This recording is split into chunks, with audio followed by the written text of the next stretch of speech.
নমস্কাৰ এই মুহূৰ্তত ৰাজ্যৰ ৰাজনীতিৰ আটাইতকৈ ডাঙৰ খবৰ ৰাজীৱ ভৱনত উদাত্ত ভাষণ কংগ্ৰেছ সাংসদ বিৰোধী উপদলপতি গৌৰৱ গগৈ বিৰোধী উপদলপতি হিচাপে নিৰ্বাচিত হোৱাৰ পিছত প্ৰথমবাৰলৈ ৰাজীৱ ভৱনত ভৰি দিলে গৌৰৱ গগৈয়ে আৰু ৰাজীৱ ভৱনৰ পৰা এক প্ৰকাৰ ক'ব গলে মোদী চৰকাৰক থকা হৰকা কৰিলে গৌৰৱ গগৈয়ে থকা হৰকা কৰিলে হিমন্ত বিশ্ব শৰ্মা চৰকাৰক গৌৰৱ গগৈৰ ফালৰ পৰা কোৱা হৈছে যে বিৰোধী দলপতি ৰাহুল গান্ধীৰ নেতৃত্বত আমি সিংহৰ দৰে গৰজিবলৈ পাৰিছো আমি গৰ্জন কৰি যাম সিংহৰ দৰে আমি কাৰোলৈ ভয় নকৰো আমাৰ ওপৰত যি ধৰণে অত্যাচাৰ চলালে আমাক যি ধৰণে অন্যায় কৰিলে অপমান কৰিলে হেয়া আমি কাহানিও পাহৰি নাযাও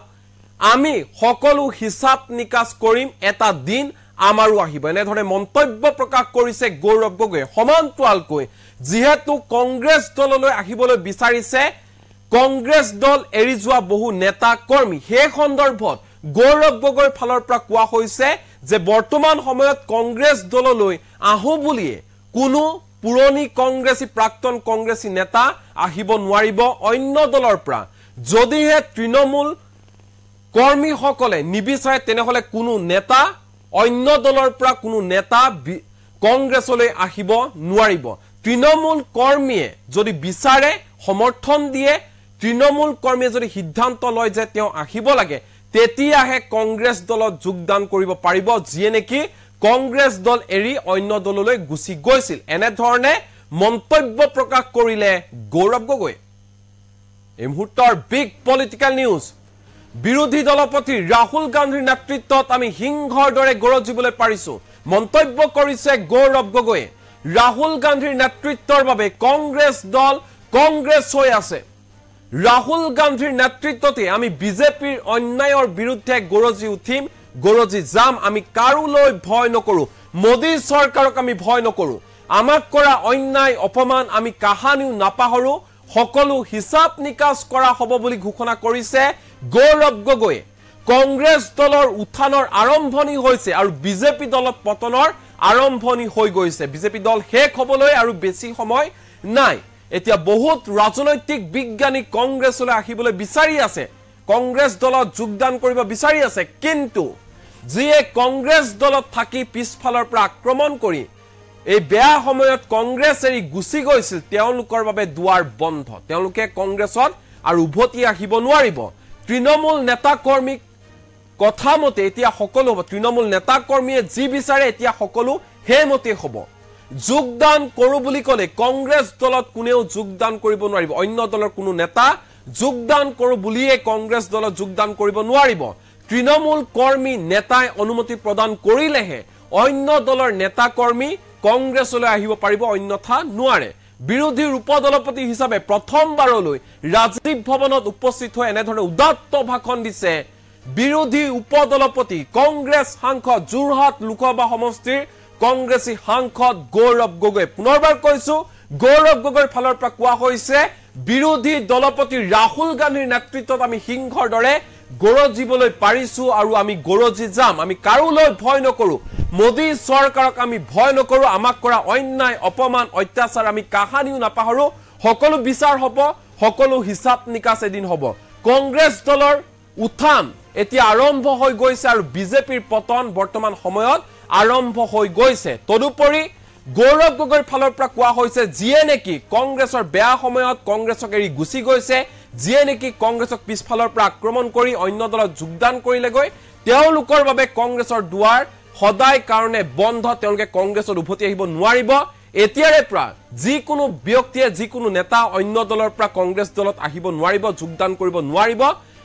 এতিয়াৰে পৰা তৃণমূল নেতা কৰ্মীয়ে যি বিচাৰে হেমতেহে সিদ্ধান্ত লোৱা হ'ব এই মুহূৰ্তত গৌৰৱ গগৈৰ মন্তব্য আমাৰ লগত আছে নিজৰ ভাষণত কি কৈছে গৌৰৱে মন দি শুনক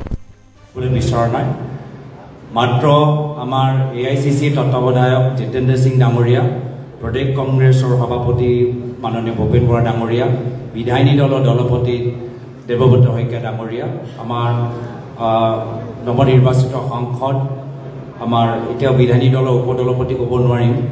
আমাৰ ৰকিবুল হুছেইন ডাঙৰীয়া আমাৰ এআইচিচি সম্পাদক পৃথ্বীৰাজ সাথে কাৰ্যকৰী সভাপতি আমাৰ জাকিৰ হুছেইন সিকদাৰ ডাঙৰীয়া সবকে মই ধন্যবাদ জ্ঞাপন কৰিবলৈ বিচাৰিছোঁ। আজি এটা কম বয়সত যি সন্মান আপোনালোকে সকলোৱে মোক প্ৰদান কৰিছে তাৰ বাবে মই ধন্যবাদ জ্ঞাপন কৰিবলৈ বিচাৰিছোঁ। লগতে যোৰহাটবাসী ৰাইজলৈ মই ধন্যবাদ জ্ঞাপন কৰিবলৈ বিচাৰিছোঁ। লগতে আমাৰ দলৰ সংসদীয় আমাৰ সভানেত্ৰী সোনিয়া গান্ধী ডাঙৰীয়ানীলৈ, আমাৰ কংগ্ৰেছ দলৰ সভাপতি খাৰ্গে ডাঙৰীয়ালৈ, মাল্লিকাৰ্জুন খাৰ্গে ডাঙৰীয়ালৈ, আমাৰ লোকসভাত আমাৰ কণ্ঠ, আমাৰ শক্তি, আমাৰ আত্মা, আমাৰ প্ৰেৰণা, আমাৰ বিৰোধী দলৰ নেতা দলপতি ৰাহুল গান্ধী ডাঙৰীয়া মই ধন্যবাদ জ্ঞাপন কৰিবলৈ বিচাৰিছোঁ। আৰু আমাৰ সাংগঠনিক সম্পাদক বেণুগোপাল ডাঙৰীয়াকো ধন্যবাদ জ্ঞাপন কৰিবলৈ বিচাৰিছোঁ। আৰু ময়ো গৌৰৱ অনুভৱ কৰিছোঁ, কিন্তু মোৰ গৌৰৱ যে মই অনুভৱ কৰিছোঁ সেইটো অসমৰ পৰা আমি কিবা এটা পাইছোঁ সেইটো নহয়। মই গৌৰৱ অনুভৱ কৰিছোঁ যে যিজন নেতাক মই যোৱা 10 বছৰৰ পৰা লোকসভাত মই তেখেতৰ সময় কাম কৰি গৈ আছোঁ, আজি সেইজন নেতা ৰাহুল গান্ধী ডাঙৰীয়া আজি লিডাৰ অফ অপজিশ্যন হয়। সমগ্ৰ ভাৰতবৰ্ষৰ ৰাইজে যি সন্মান তেখেতক দিছে, যি মৰম আৰু স্নেহ প্ৰদান কৰিছে, আজি তেখেতৰ নেতৃত্বত আমি সকলোৱে এজন এজন সিংহ হিচাপে আমি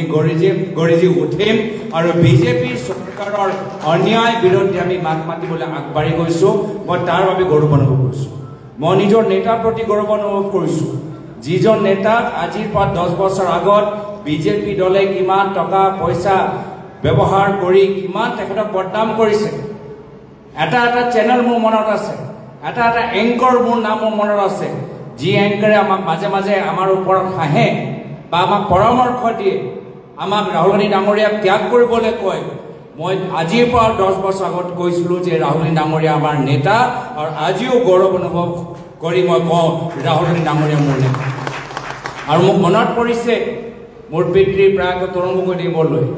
তেখেতে প্ৰথম দিনতে ৰাহুল গান্ধী ডাঙৰীয়াক কৈছে যে আপুনি ভাৰতৰ প্ৰধানমন্ত্ৰী হ'বই, আৰু বিজেপি দল আপোনাৰ ছবি বদনাম কৰিছে, যিহেতু তেওঁলোকে বুজি পাই গৈছে যে আপুনি এজন শক্তিশালী নেতা। বহুতে ভাবা নাছিলে, কিন্তু আজি 10 বছৰ পিছত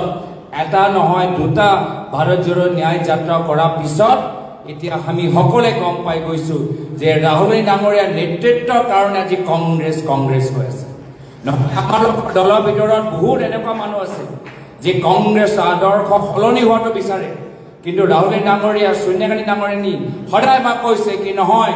কংগ্ৰেছ এটা সেকুলাৰ পাৰ্টি, আমি নিজৰ সেকুলাৰ কেতিয়াও পাহৰিব নোৱাৰোঁ। আৰু সেইকাৰণে আজি উত্তৰ প্ৰদেশ হওক, আজি বদ্ৰীনাথ হওক বা অযোধ্যাত হওক, সকলোৰ ৰাইজৰ আশীৰ্বাদ আমাৰ লগত আছে। মই শেষত এটাহে কথা ক'বলৈ বিচাৰিছোঁ যে এতিয়া উত্থানৰ আৰম্ভণি হৈছে আৰু বিজেপি দলৰ পতনৰ আৰম্ভণি হৈছে। আমাৰ উত্থানৰ আৰম্ভণি হৈছে, বিজেপি দলৰ পতনৰ আৰম্ভণি হৈছে। আৰু এই পৰিৱেশ চাই বহুত ৰাজনৈতিক বতৰ জ্ঞানী এতিয়া ৰাজীৱ ভৱন আহিবলৈ আৰম্ভ কৰিছে। এতিয়া বহুত ৰাজনৈতিক বতৰ জ্ঞানীবোৰ ৰাজীৱ ভৱনলৈ আহিবলৈ আৰম্ভ কৰিছে। মই সভাপতি মহোদয় আৰু দলৰ নেতৃত্বক এটাই কথা আহ্বান কৰিব বিচাৰিছোঁ যে আমি ভুল কৰিব নালাগে। যি কংগ্ৰেছ তৃণমূল কৰ্মী যি 10 বছৰ কংগ্ৰেছত থাকি গালি শুনি ঘৰৰ ভিতৰত সমালোচনা শুনাৰ পিছতো তেওঁলোকৰ ব্যৱসায় বেয়া হ'ল, তেওঁলোকে চাকৰি নাপালে, তেওঁলোকে তথাপিও কংগ্ৰেছ দল ধৰি ৰাখিলে। তেওঁলোকৰ অনুমতি নোলোৱাকৈ তেওঁলোকৰ অনুমতি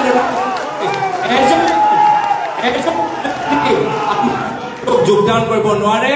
যিদৰে লোকসভা প্ৰাৰ্থিত্ব প্ৰদান কৰাৰ ক্ষেত্ৰত আমি ব্লক মণ্ডল আৰু জিলা কংগ্ৰেছৰ পৰা আমি ৰেকমেণ্ডেশ্যন লৈ আহিছোঁ, একেৰাহে নতুন কোনোবা ব্যক্তি সোমাবলৈ হ'লে একদম মণ্ডল ব্লক আৰু জিলা কংগ্ৰেছৰ ৰেকমেণ্ডেশ্যন পালেহে আমি ল'ম। এইখিনি কথা কৈ সকলোকে ধন্যবাদ মৰম যাচি ইয়াতে নিজৰ চমু দুএষাৰ সামৰিছোঁ।